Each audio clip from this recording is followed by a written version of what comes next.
别谈了。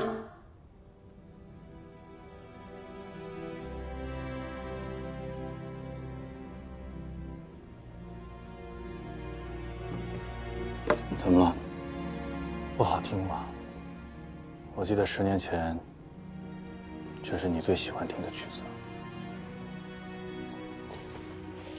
我以前爱听，是因为它是舒曼和克拉拉恋爱受阻的时候，舒曼为克拉拉写下的情书。它是深情思念的化身，是不渝爱情的见证。但我现在痛恨听到的，是因为这样一首饱含真情的曲子，你应该用一双沾满了血的手来弹奏。怎么，在你心里我就这么冷血啊？拿自己的亲生骨肉当诱饵，杀害殷世兄的人不是你吗？拿枪口对准我父亲，取他性命的人难道不是你吗？你六亲不认，杀害无辜，难道还不够冷血吗？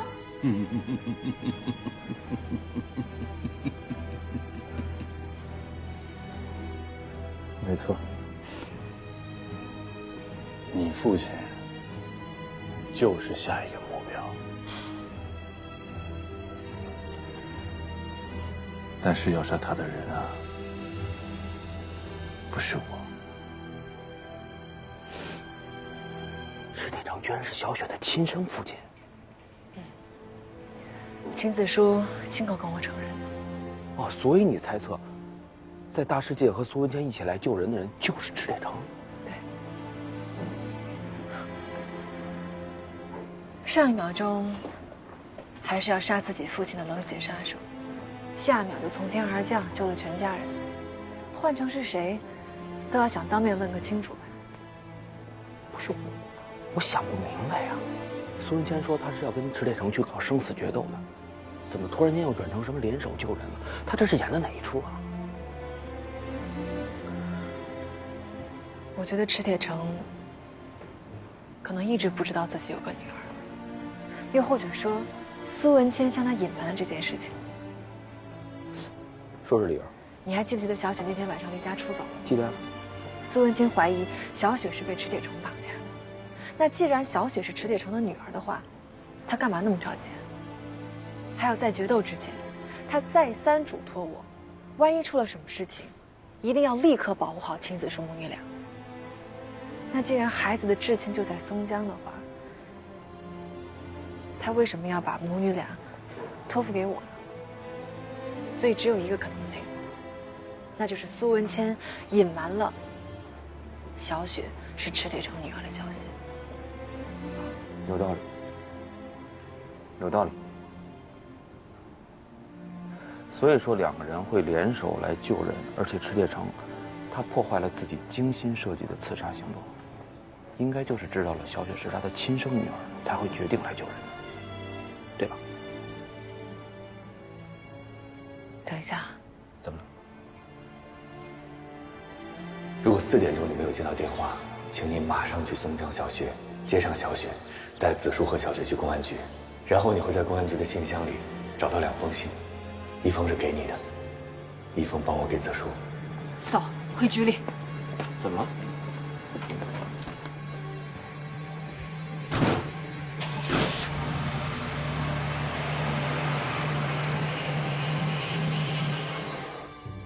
我所带的水母组突然接到局里的任务，让他们来松江。可是这一回特别奇怪，通常任务都是传达给我，由我传达给水母组，这次直接跳过了我。于是我就四处打听，很快我查出来，他们是到松江执行秘密的刺杀任务，目标就是殷千素和你父亲。局里为什么要杀他？因为殷千素要找你父亲劝降旧部，所以他们下达了刺杀任务。我作为保密局的人，我不可能让水母组公然抗命，我只能自己请假，暗中来到松江保护你父亲。所以你这次来，不是来杀人？当然不是。你胡说！昨天我从钟表店出来的时候，我就一路感觉有人在跟着我回家，那个人就是你。你还偷了我放在钟表店的怀表，当做假证物放在大巴车上，设计陷害殷师兄，你还说不是你？我承认跟着你的人是我，但是你有没有想过，我跟你9年没有相见了，而你又近在咫尺，我为什么不认你呢？因为我跟你还有小雪的关系特殊，局里一直都在监视着我，但凡我有任何阻碍行动的行为发生，他们就会做出反应。一旦到那个时候，不单是我完了，你、小雪，还有你父亲，就都危险。我承认，我知道他们是暗引线索，我没有阻止。那你为什么不阻止？因为我自私。局里的命令是，殷千素和你父亲必须死一个。我选择了保全你父亲，可是不管我怎么说，他们都不相信我。怀表、假炸弹、小雪当诱饵，这都是局里给我设的局，但是我都看穿了。但是我不能暴露我自己，如果我暴露我自己，你父亲就性命难保。我万万没有想到，局里还藏有后手，他们要赶尽杀绝，斩草除根。好在我跟文谦看穿了他们的刺杀计划，到大时前把你们救下了。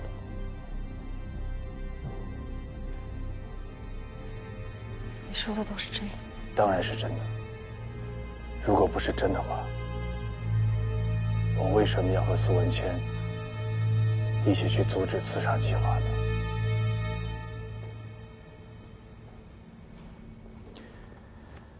我特别理解你，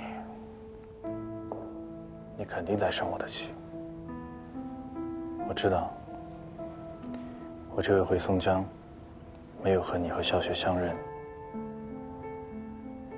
你心里一定是生气的。我自己也看不起我自己。作为一个男人，一个父亲，自己的爱人和自己的女儿就在面前，我却什么话都不敢说。我是一个失败的人。可是你知道吗？当我看到小雪就在我面前的时候，我多么想上前抱她一下，我多么想听她叫我一声爸爸。我心里是多难受啊！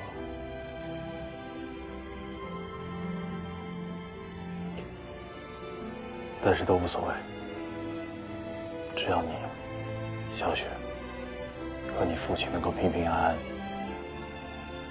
就什么都值得了。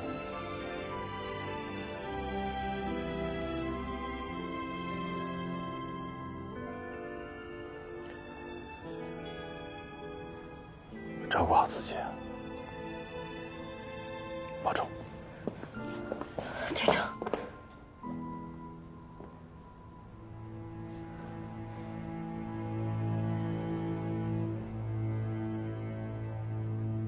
蛋糕叔叔，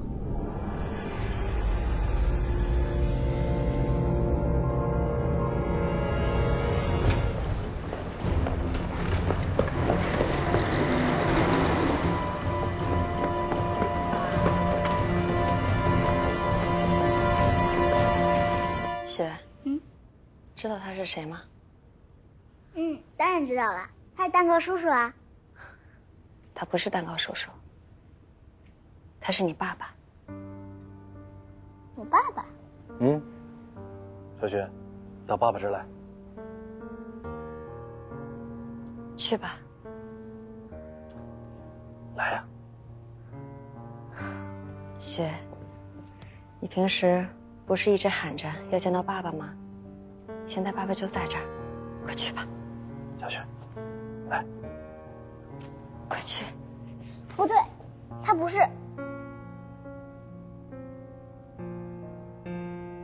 小雪，怎么回事？妈妈讲的话你怎么可以不相信呢？我真是你爸爸。你不是，你就不是。雪，如果他是我爸爸，为什么忘记了见面约定？见面约定？啊，就是你们在信里约好的见面方式。信？什么信？就是你跟孩子写的那些信啊。自己写的信自己都不记得了。苏爸爸。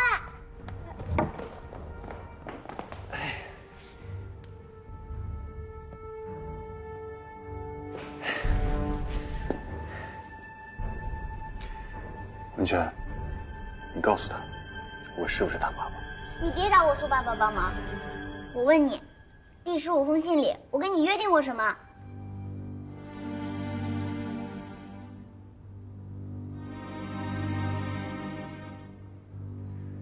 苏爸爸，我们一起回家。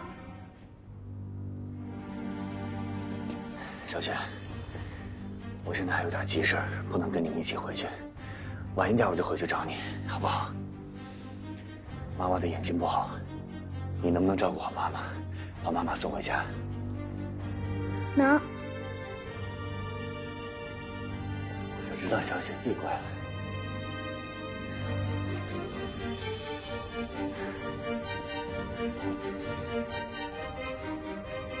铁铮，走。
站着干嘛？都给我坐下！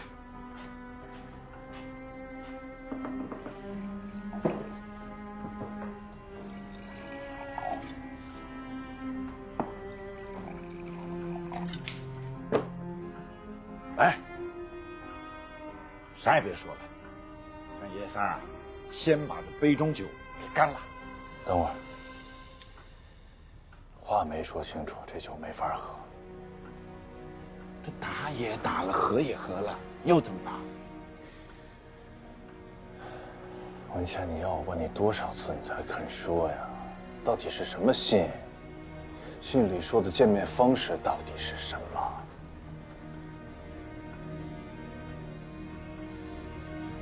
说话呀！老爹。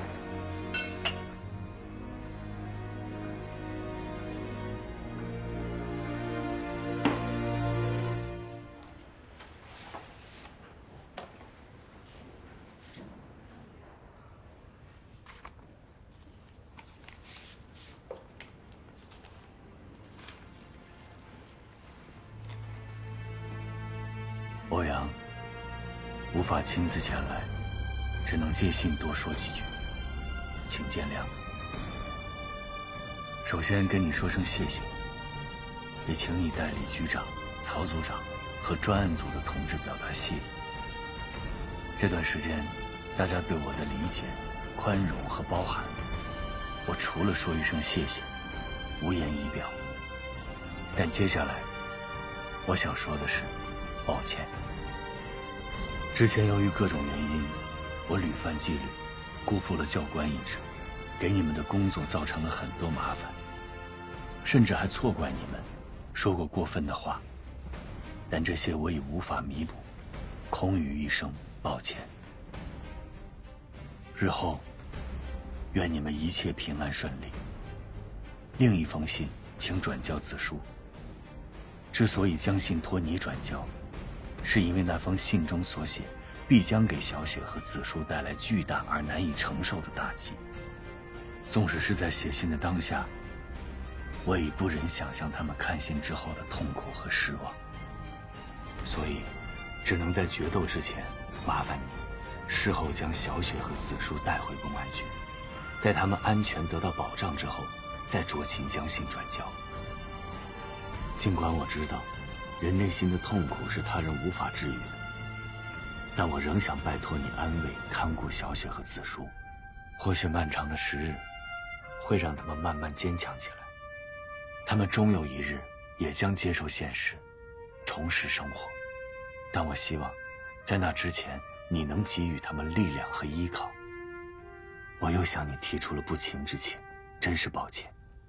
回头想想，我总在麻烦你，虽然这些我之前已经说过，但落笔之时，这些重复的话仍是不觉淌出。一切疑问和答案都在另一封信中，你阅信即知。谢谢你，我的战友。再见，欧阳，苏文谦。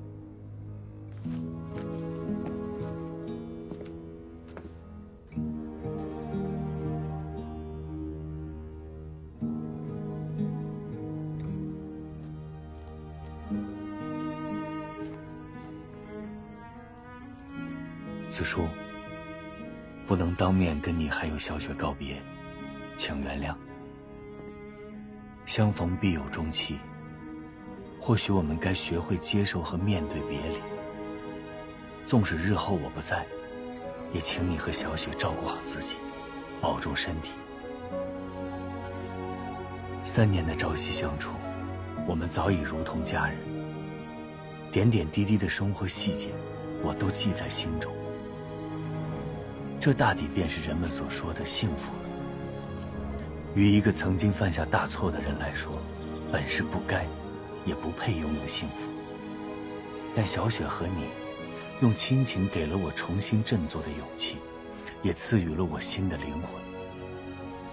重生之恩，无以为报，真是对不起，我只能在另一个世界为你们祝福。接下来我要向你坦白一件事情，那必将会让你感到震惊和痛苦。我虽心下不忍，却不能不说。其实，我一直在对你和小雪撒谎，而且是弥天大谎。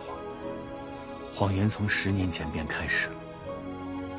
我知道，你一直认为池铁城当年救你是偶然，我们事后发现你能帮助我们刺杀武藤和白松崎也是巧合。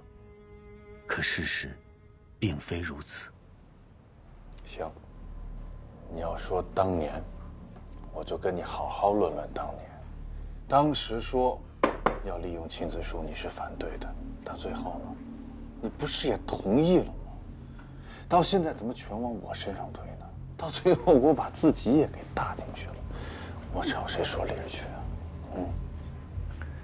一开始我不想连累一个年仅17岁的女学生，但是因为当时实在找不出刺杀的机会，而且子舒是爱国学生，在刺杀白松崎和武藤这么大的事情面前，我最终选择了你的建议。但是我们当时说好了，只是激发他的爱国情怀，但我没想到你竟然利用谈恋爱让他为你去冒险。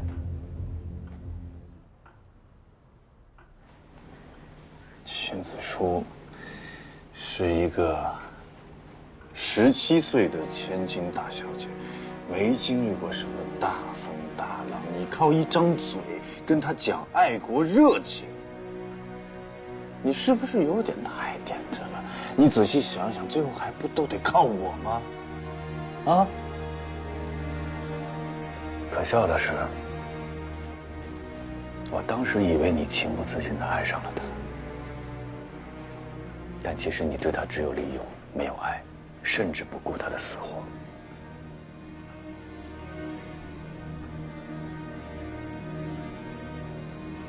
有那么严重吗？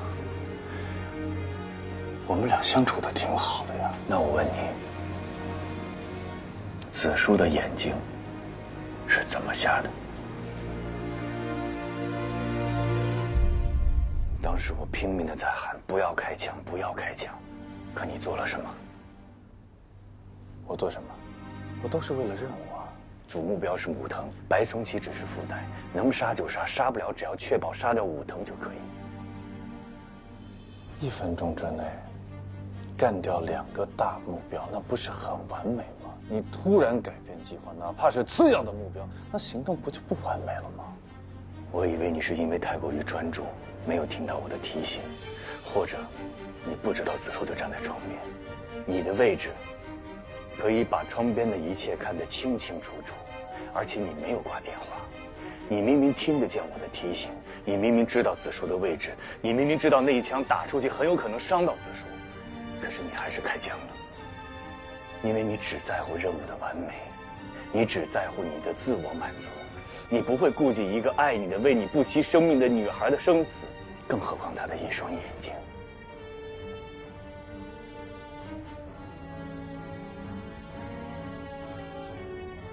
你是说，他的眼睛是那次瞎的？谁开枪？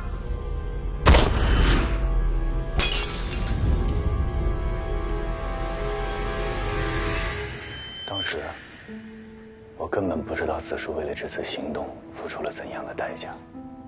接下来的7年里，没有子树的任何消息，你再也没有提起过他，我也不敢向你提起，因为我一直以为你还爱着他，你对他充满了愧疚，充满了思念，所以我不敢提起过去，我怕你伤心。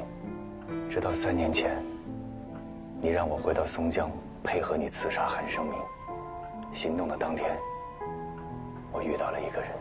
孙坚，杨知亮。哎呀！当时，杨知亮带的是第10兵团第8军师长廖杰送给子树的钱物。也就是在这一次，我才从杨知亮那里得知3年前到底发生了什么。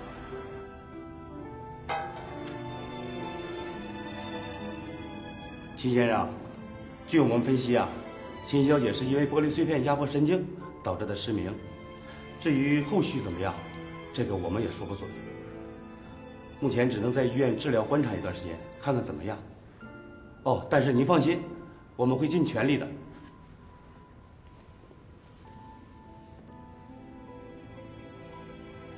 明白了，谢谢。哦，恭喜你，您看看这个。恭喜。您不知道吗？秦小姐怀孕了。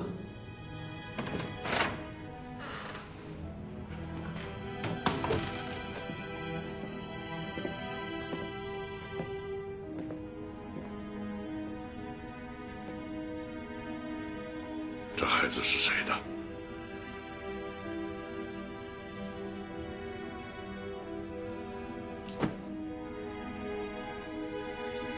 你不说，医生！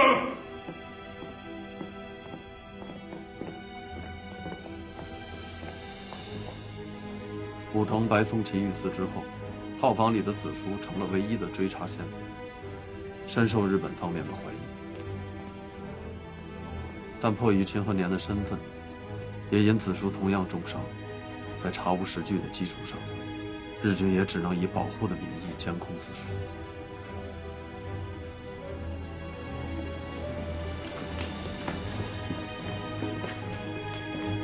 送他去手术室。好，你们俩快。妈呀，叔叔，你们要干什么？你们别碰我！你们犹豫什么？这孩子绝不能生下来，败坏我秦家的名声。赶紧的。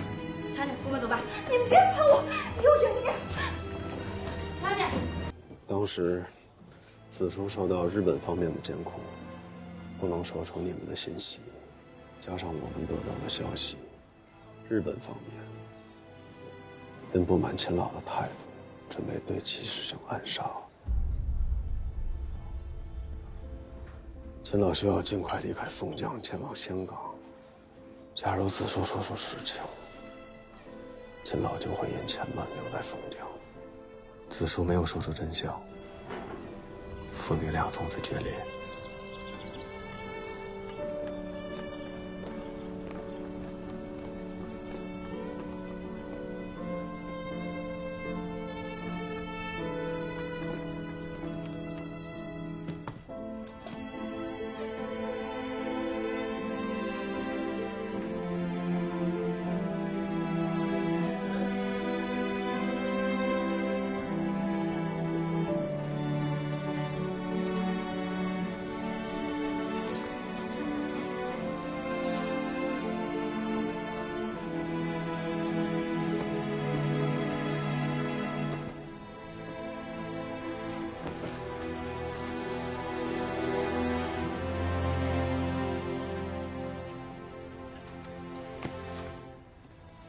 抗战胜利后，我随秦老回到松江，打听到了子舒的下落。找到他之后，才知道他独自产下一女，艰难的抚养，吃了很多的苦头。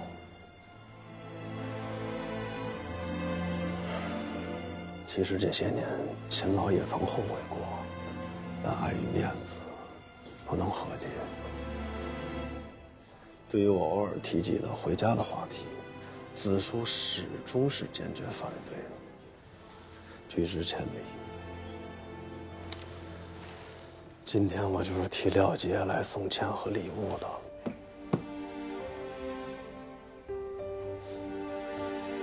子舒照例又拒绝了。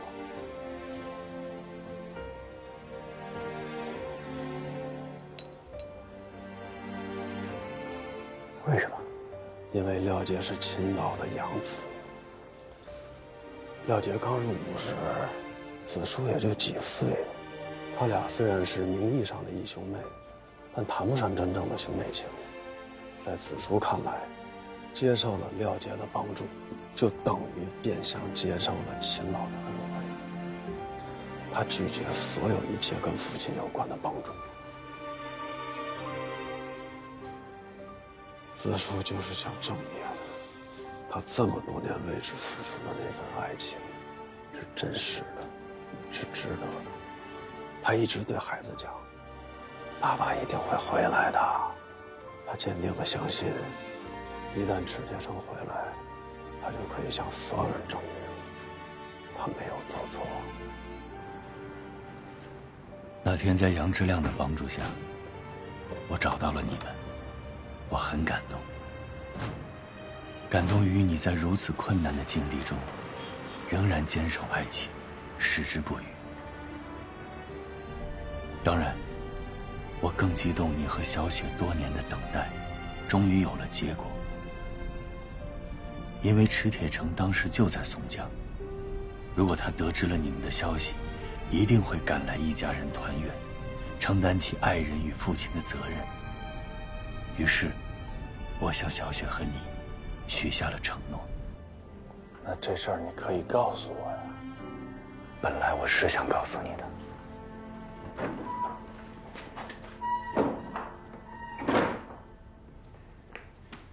铁城，你知道我刚才碰到谁了？为什么现在才回来？你知不知道距离行动还有2分钟？我要告诉你一个好消息，行动马上就要开始了。你现在呼吸混乱，情绪激动。一个狙击手最重要的是什么？是冷静。需要我提醒你吗？行，我错了，行了吧？你错了。这次行动那么精密，那么完美，困难的程度你自己也说是一个挑战。你现在却说一件事情会让我高兴，你干嘛？要把我的心情也弄乱吗？行了，我知道了。那你答应我，任务结束以后第一时间跟我会合，我一定要把这件事告诉你。我答应你，但你要答应我，从现在开始30秒必须把这件事给忘了。闭眼，调整呼吸，手。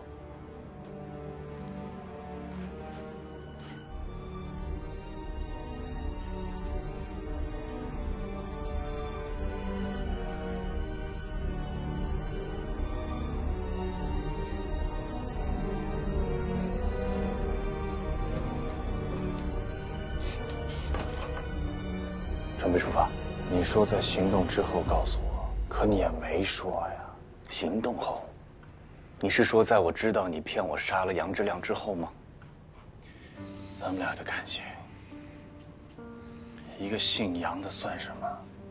哼，至于跟我来这么一下吗？杨之亮救过你的命，救过我怎么样？我想杀他吗？是他自己跳出来找死的。如果他没有跳出来找死，我任务会失败吗？我会杀错人吗？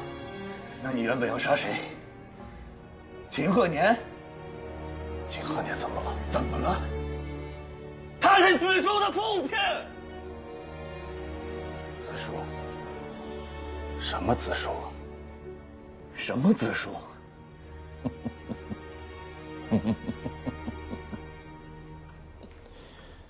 我这个人啊，对不重要的事情向来记不住。你可以提醒我呀。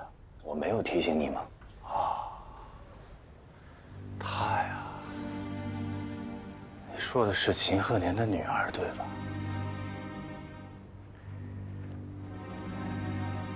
你竟然连她的名字都忘了。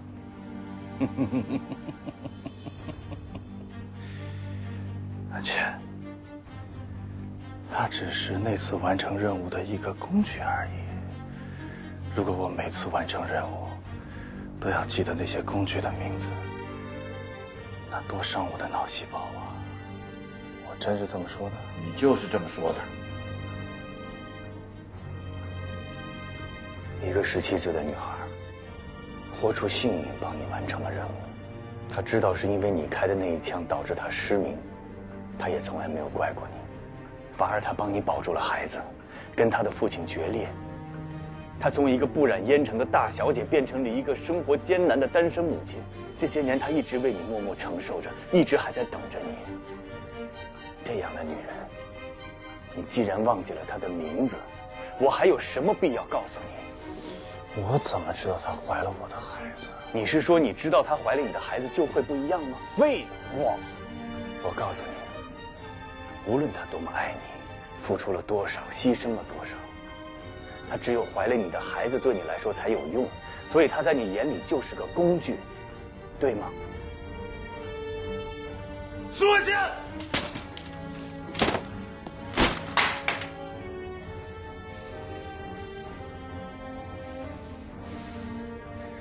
我苏文谦，没有你这个搭档。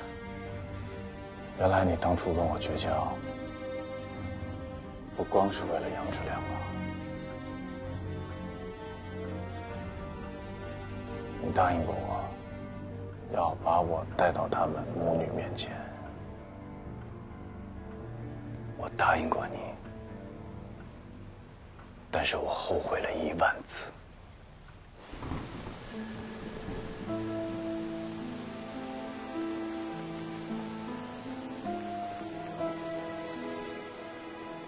那个晚上，我躲在角落里，看着你和小雪在大雨中等候了整整1夜，却始终没有勇气走过去，告诉你们真相。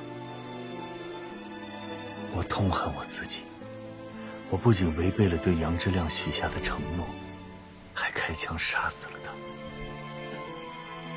从那一天起，砸掉了稀弱生命的步枪，失去了人生的一切意义。绝望、悔恨和痛苦始终纠缠着我，我只能靠着酒精的麻痹获得短暂的解脱。回望那时的自己，不过是一具失去灵魂的行尸走肉罢了。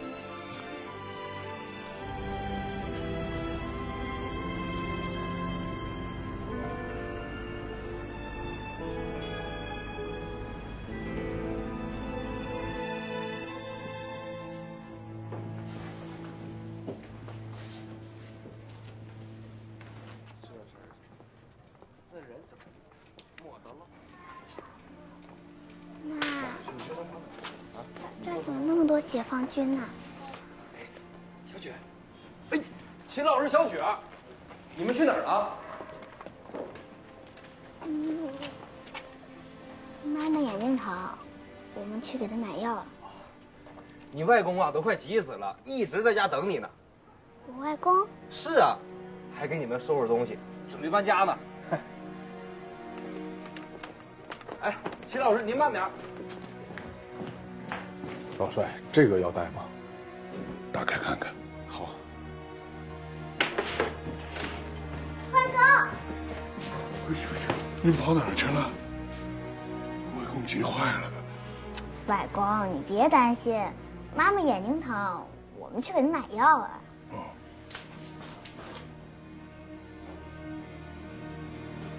你怎么眼睛疼了？要不要去医院？不碍事儿，爸，老毛病了。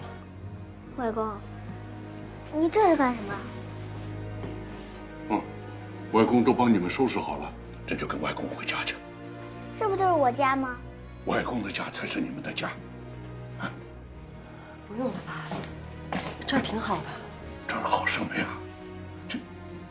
这儿不安全。你知道，那些人的枪口正对着我呢。你是我唯一的女儿，这是我唯一的外孙女。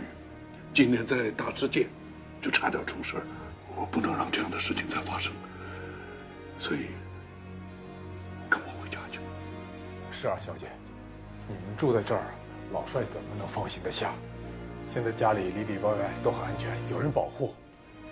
真的别麻烦了，门口有那么多人守着，不会出事儿的。他们这几个人保护不了你们，你们跟我回家去，也给他们什么事儿了。周副官，你快一点。等一下。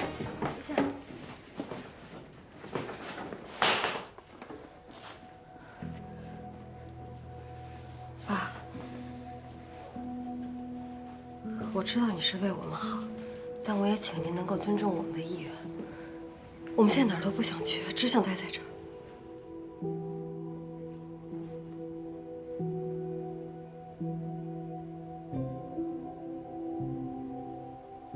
小雪，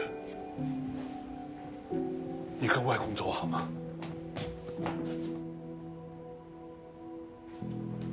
小雪，你不愿意跟外公回家吗？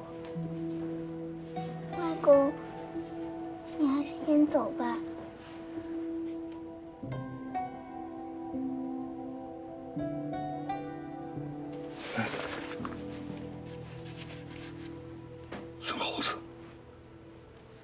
孙猴子跟大老虎回家，大老虎就可以保护孙猴子了。孙猴子跟大老虎在一起，才会出现危险。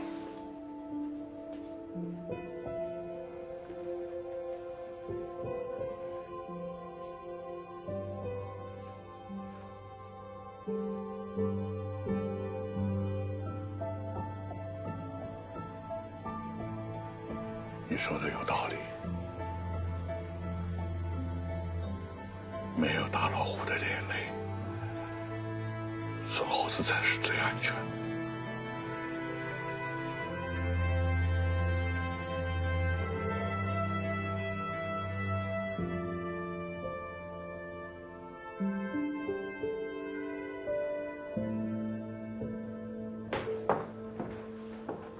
贺公，对不起，请进一步说话。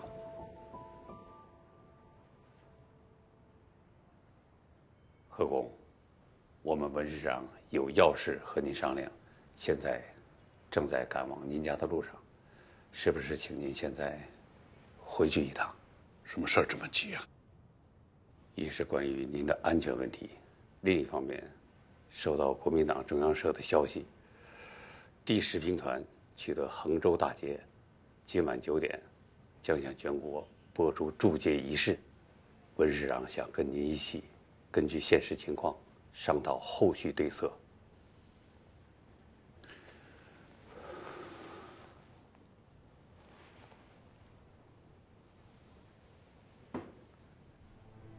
何公，这里放心，秦老师这里我们会安排足够的人手进行保护。谢谢。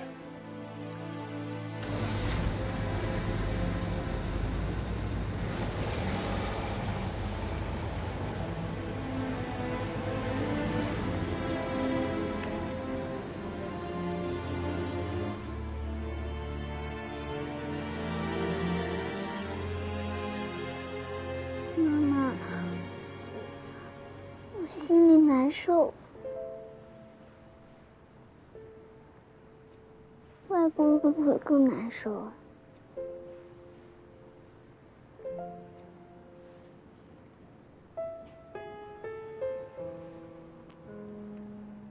所以我们现在不能去外公家，对吗？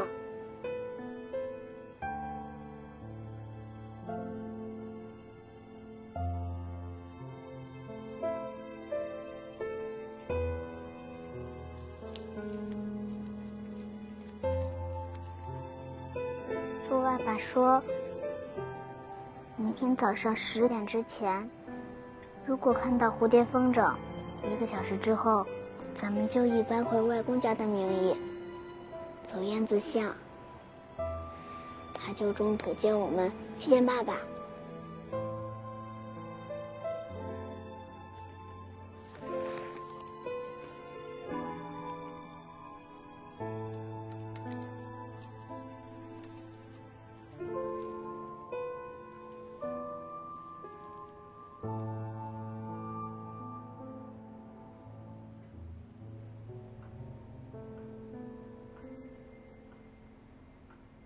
说了这么久，你还没有告诉我，小雪说的信到底是怎么回事？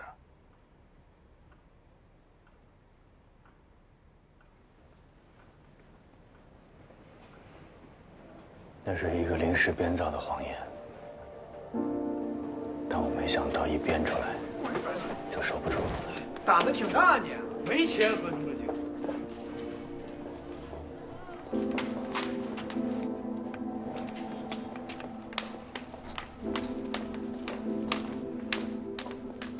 那天，我在街上又碰到了紫薯，她提着一摞中药包。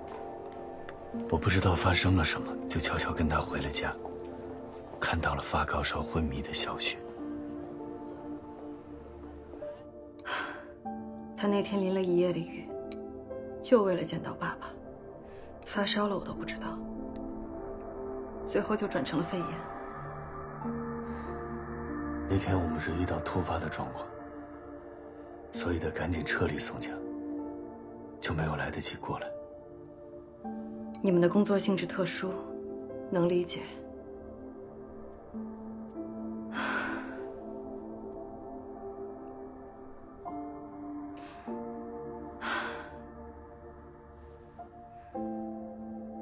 孩子喝不进去药，不喝药，这烧就一直退不了。再这么下去可怎么办？爸，孩子还这么小，他最大的愿望就是能够见到爸爸。可能突然一下希望落空，受不了这样的打击吧。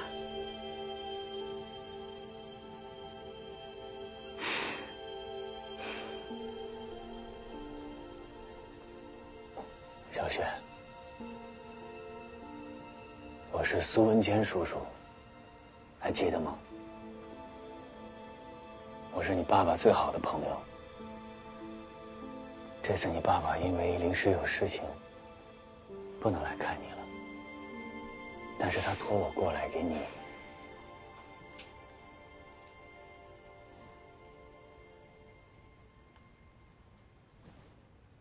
你带了封信。铁成来信了。对，我念给你们听。好。亲爱的小雪，爸爸因为这次任务突然有变化，所以不能跟你们见面了，请原谅爸爸这么多年都没有陪在你们身边。其实这6年里，我一直在打听你们的下落，但是一直也打听不到。当我知道你和妈妈的下落的时候，我恨不得马上就飞到你们身边。但是上天就是喜欢开玩笑，让我马上就要见到你们的时候，就把我又拉回去了。但是我一点也不难过，我相信不久的将来，我们就会见面的。正如这么多年，你们所赠予我的一样，我也一定会回馈给你们最真挚的爱。我最亲爱的小雪，在我们重逢之前，我祝你们幸福快乐。代我问妈妈好，我十分的想念你们。爱你的爸爸。爸爸。像是另一半，那些看似无迹的平淡，是我向往已久的温暖。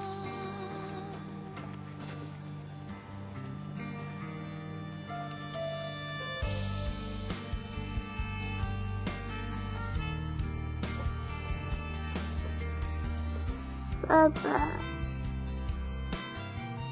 子书，这便是那第一封信的由来。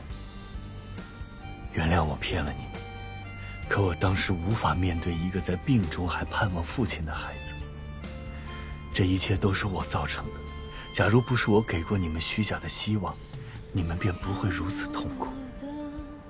为了孩子，我临时伪造了一封爸爸的来信。但我没想到小雪找到我，并给爸爸回了信。回了信。苏叔叔你好，我是在你留下的钱里找到你的地址的，请你把这封信交给我的爸爸。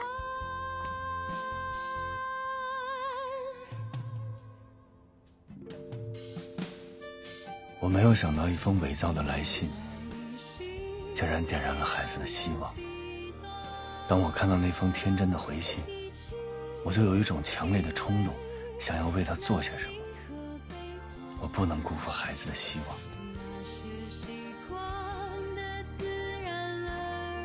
我也曾质疑自己，用一个谎言去支撑你们的美好幻想，是否是饮鸩止渴，错上加错。我也曾想过尽早结束这个谎言，或许才是对你们负责任的做法。可这个谎言能给小雪和你带来生活的希望。每次看到你们读信时候的快乐和期待，我就实在不忍心揭破真相。所以整整3年来，我坚持以池铁城的名义给你们写信，努力去编织和延续你们的那个梦。慢慢的，这个虚假的梦越来越美丽，连我这个说谎的人也沉迷其中。因为这个谎言维系着我们平静的生活，我贪恋那种平静，舍不得说出残忍的真相。是你们在我犯下大错之后，填补了我内心的空洞，给了我重新生活的勇气，让我重新感受到了幸福。可是再完美的谎言终究也成不了真。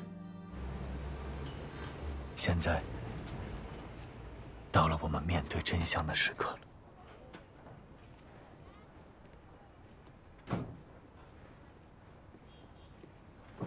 组长，组长，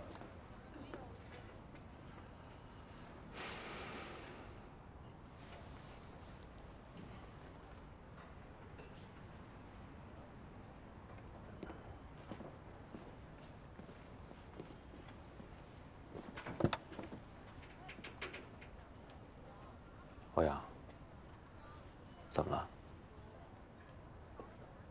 现在就揭破真相，对他母女来说，是不是太残忍了一点？我也想保护他们的感情，可是秦子书母女毕竟是找到池铁城和苏文倩的唯一线索，咱们这边多耽误1分钟，秦老先生那边就多1分钟的危险，这个道理我想你比我清楚。再有，苏文倩那信上不是写了吗？再真实的谎言也是谎言，与其让他们活在谎言中，还不如提早跟他们揭破真相的好。长痛不如短痛。走吧。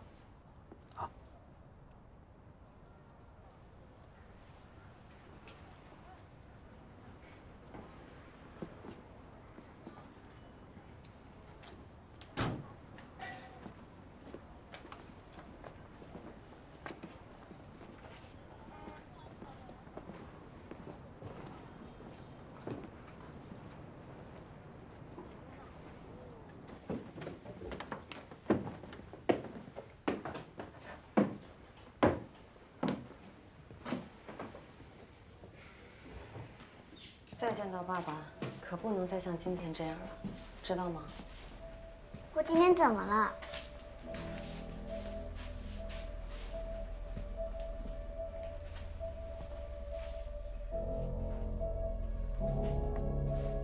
为什么不认爸爸？因为他不是。他是。妈妈说的话你还不相信吗？就因为他不记得你们约定好的见面方式，你就不认他了？所以他不是啊，我爸爸不可能啊。3年里写了这么多信，而且爸爸那么忙，忘记了也是人之常情。不可能，我爸绝对不可能忘。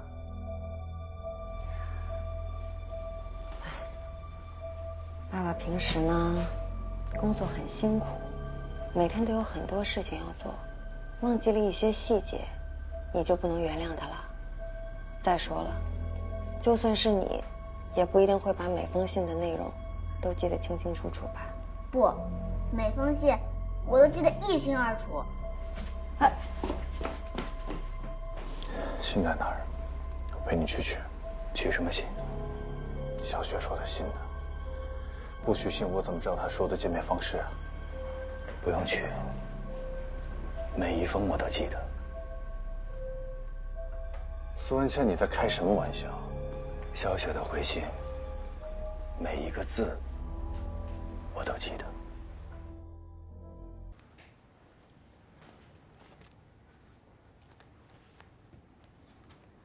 这是爸爸的第1封信。亲爱的小雪，很抱歉，因任务临时有变，爸爸迫不得已错失了跟你见面的机会。小雪的第1封回信，亲爱的爸爸，我收到你的信了，信里的每一个字我都听到了。我不想再继续躺着，妈妈熬的药很苦，但是我一点都不怕，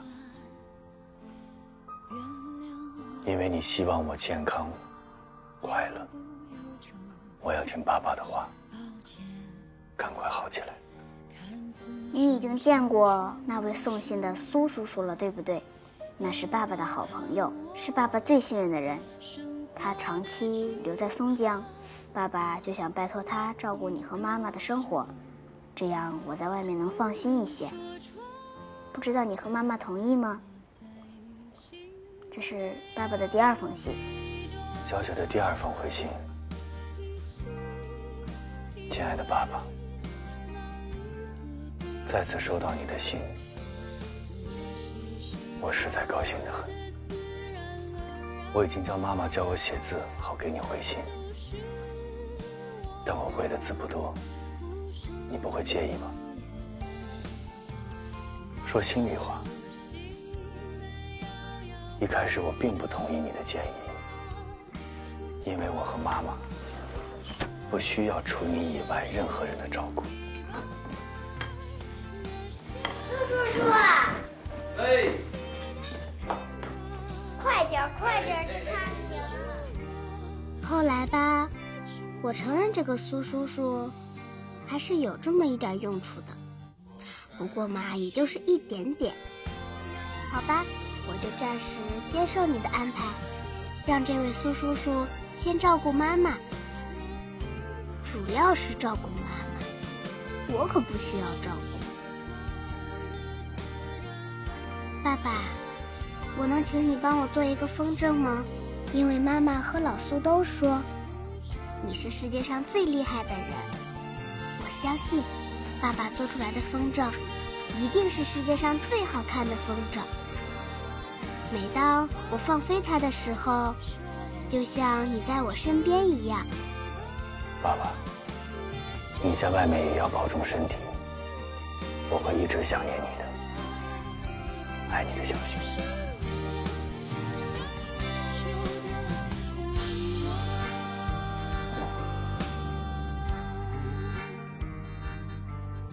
文泉，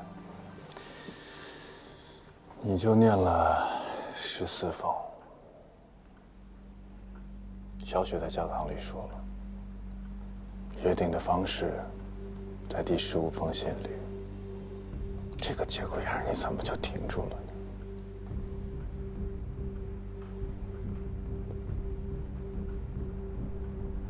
想听吗？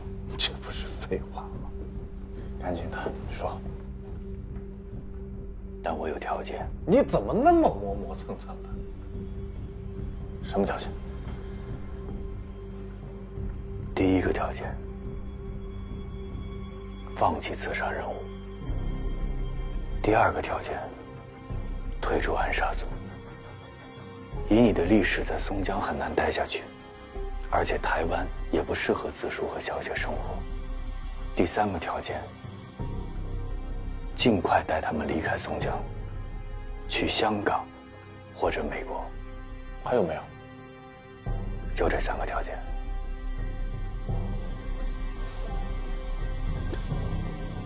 是不是这么多年刻木头把你的脑子给刻坏了？我也没说要杀秦和年这个老头啊，我就是要跟小雪相认，你跟我1、2、3狙击手都不让我当了，还让我背叛局里逃走。我现在就告诉你，门儿都没有。做不到我说的条件，什么都别谈了。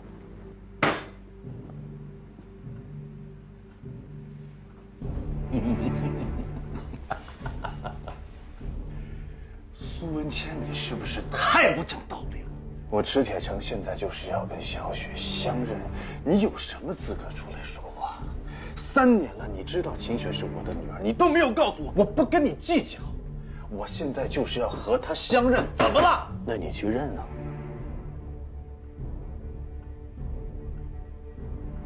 老铁，你来评评理，是不是欺人太甚了？欺人太甚了。是他欺人太甚呢，还是你蛮不讲理呀？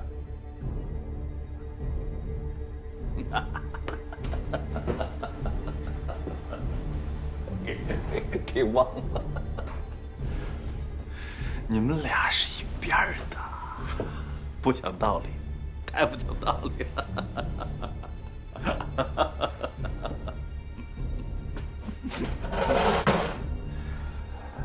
苏文谦，我现在没有时间再跟你耗着了。问你最后一次，小雪说的见面约定到底是什么？3个条件，你做到了，我就帮你们一家3口团圆；做不到，你永远别想认你的女儿。你也没有太多时间考虑，我等你到明天上午10点。怪你，怪你，都怪你！我都让你往左一点，谁叫你不听？那你怎么不往右边去一点呢？你太幼稚了，我不跟你吵了。你才幼稚呢，我还不想跟你吵呢。你幼稚，你幼稚，你幼稚，你幼稚，你幼稚，幼稚，你幼稚，你幼稚。好了，不吵了，不吵了，怎么了这是？爸爸，风筝把我扣下。哎呦，这风筝怎么还放到房子上去了呢？小雪，不生气啊，叔叔让豆子给你够下来，好不好？听话乖啊，上两人快。房子都是我的了，你没办法。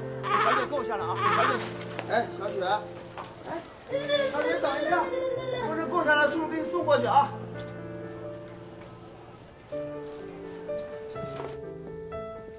子舒，小雪，吃饭了。哎，来了。小雪呢？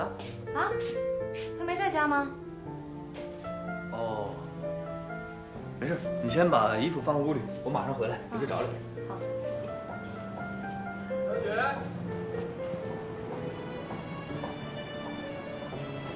小雪，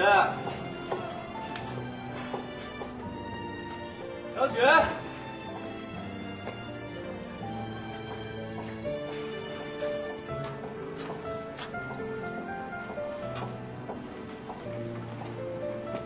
小雪，吃饭了，还在为那个风筝不高兴呢。今晚我再给你做一个。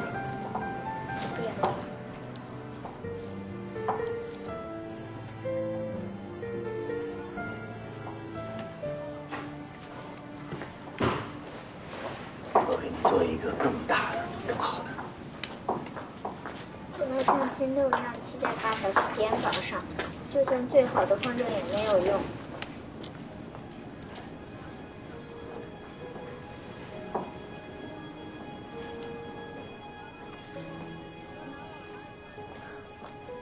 不就是个肩膀吗？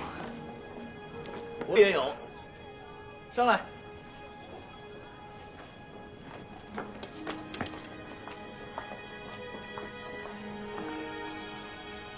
爸爸，我突然发现，老苏给我做的事，就像很多爸爸给孩子做的事一样，甚至很多爸爸没做到的，他都做到了。我之所以想和你定下这个见面的约定，是因为如果老苏把爸爸的事情都做了，那你怎么办？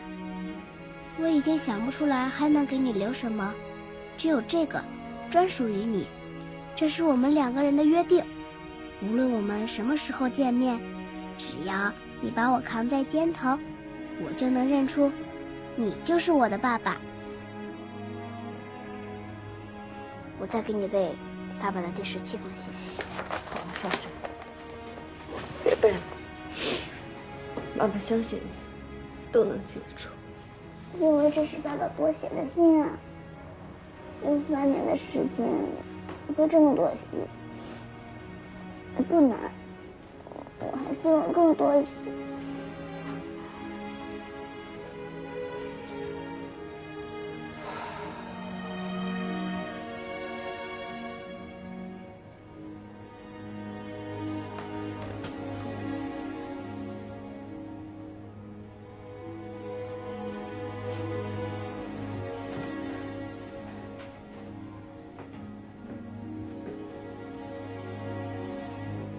怎么又改变主意了？我觉得现在不是时候，真的，现在不是向他们揭穿真相的最佳时机。你看刚才他们母女对话，你也听到了，他们确实今天去见过池铁城，而且自说刚才的话说是，你下次见到爸爸的时候不能再这样了，证明他们可能还会再去和池铁城见面嘛。与其打海捞针，还不如就守着这条线索，挺好的，挺好的哈。那我们手上有苏文谦的信，如果把真相摆出来，说不定能够争取到秦子书的配合，早点找到池铁城。可是这封信上是怎么写的？你不是没看吧？啊，这些内容你能跟孩子说得出口吗？啊，你跟他说这3年来你父亲给你写的所有的回信都是苏文谦伪造的，说池铁城根本不爱秦子书，根本不知道有你这么一个孩子，你能说得出口吗？毕竟池铁城救了他们母女吧。好，当然我就是完全从分析案情的这个方面来说的，是吧？以秦子书的性格，他根本不可能相信这封信是真的，可能他认为这封信是我们伪造的呢，那就不跟咱们合作了，那这条线索就断了，是吧？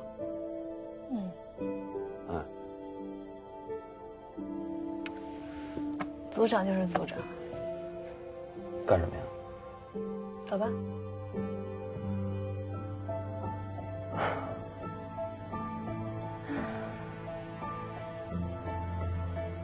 其实你不想摆出真相，也不只是为了这样。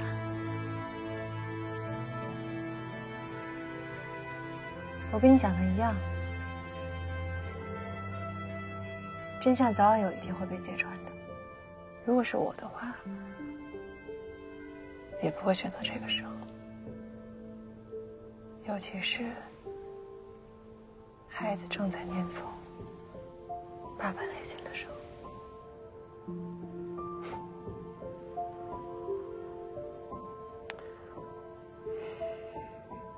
先回去。公安局的人来过2回了，先是问了学校门口刺杀秦和年的事，后来又问了秦雪和秦子书有没有回学校。你怎么说的？我告诉他们，您安排好秦雪抄作文以后，大概4点多的时候去了文昌书店。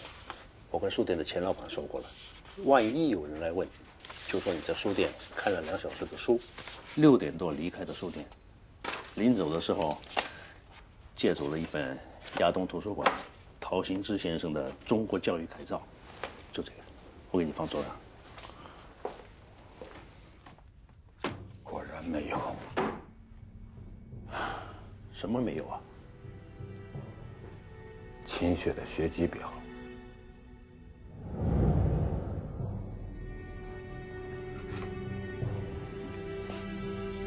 看到了吗？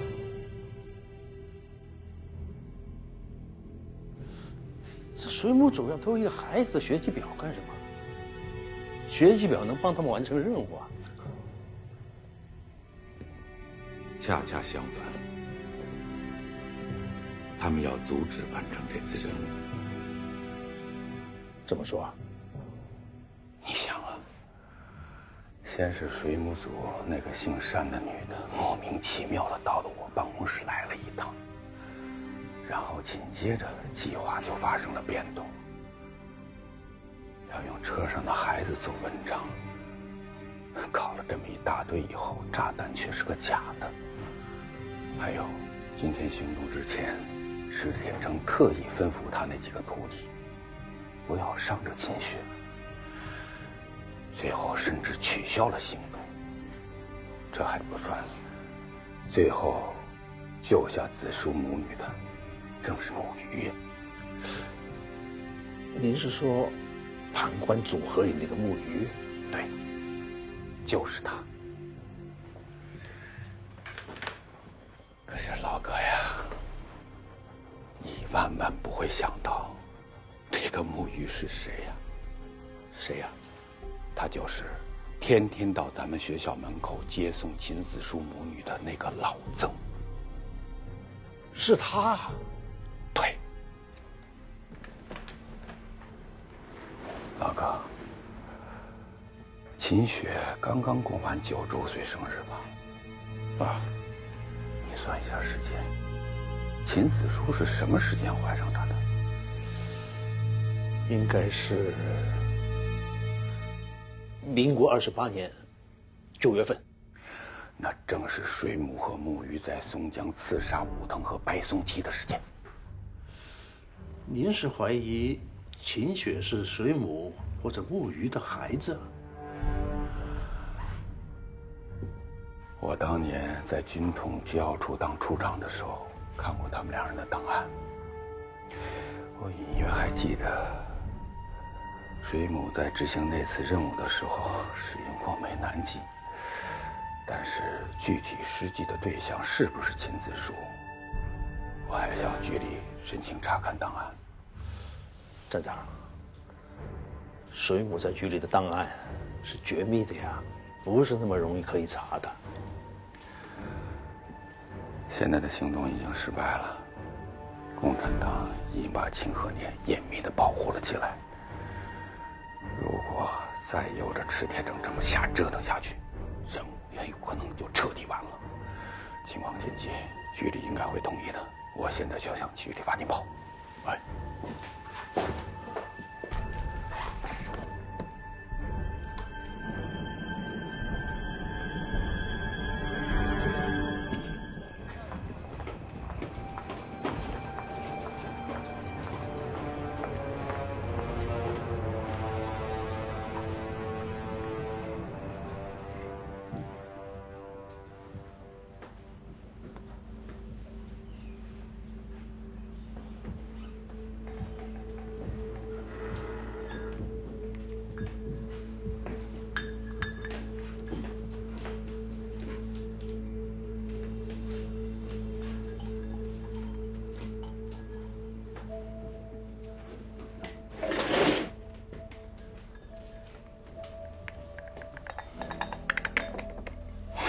何公啊，案件发生了重大转折，您突然成了暗杀目标。当然，背后的原因我们是有所推测。种种迹象表明，暗杀组在松江的行动与金城、衡州之战，以及第10兵团接下来的动向，似乎都有一些密切的联系。所以，匆匆请你回家来，一来呢是向你通报一下当前的情况，二来也是想听听您的意见。当然，这不仅仅为了你个人的安全，也是为了前线战士的态势。我明白，先听听你们的吧。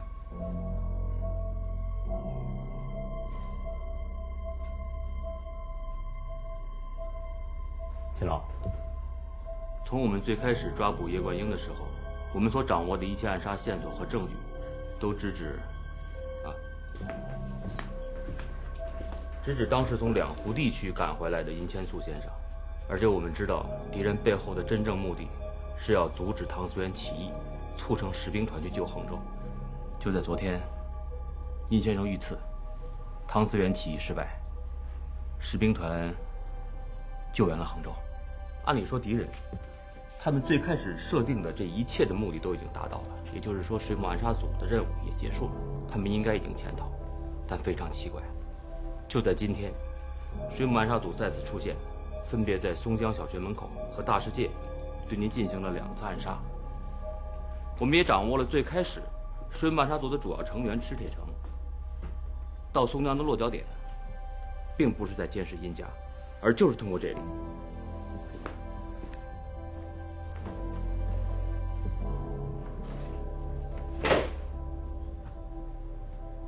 他是通过这里监视您的家，也就是说，这个水母暗杀组从一开始到现在设定的主要暗杀目标，其实就是您。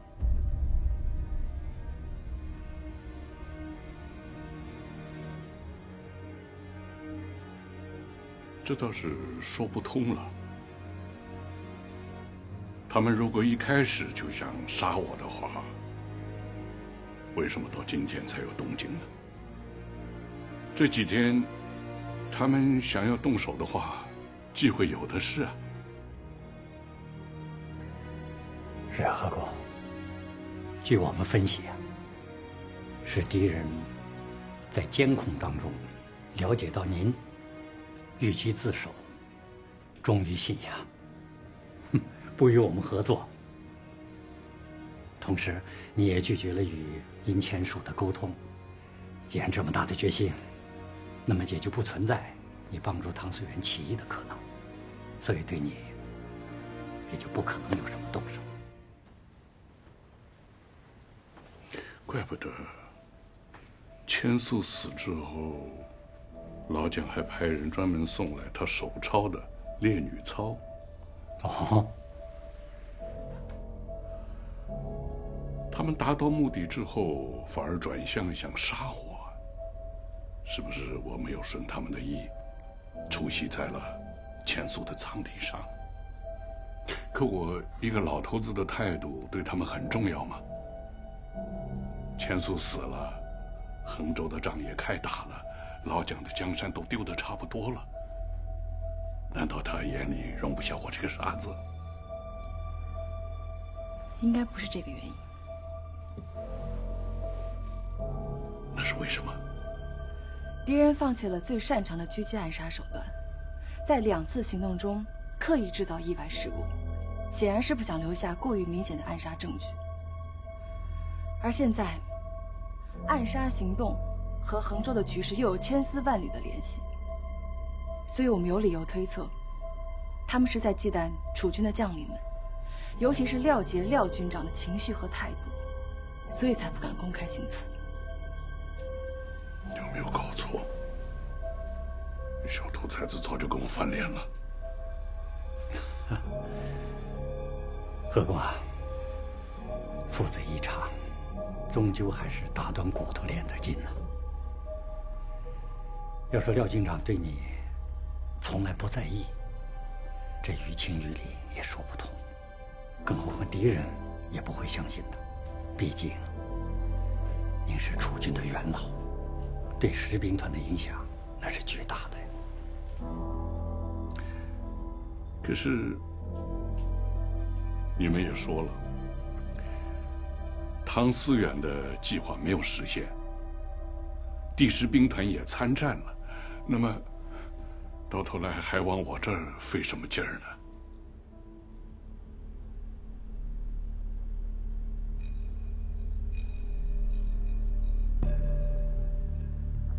贺公啊，这个问题你提得好啊，这也是我们目前最为担心的情况。据我们分析啊，敌人的目标远不止于让士兵团参战，在这背后一定有更重要的后续阴谋，而廖杰是他们促使这后续阴谋最为关键的一环。贺公啊，现在敌人最为担忧的就是您对廖杰的影响会直接影响到敌人阴谋的实施，所以视您为最大的隐患。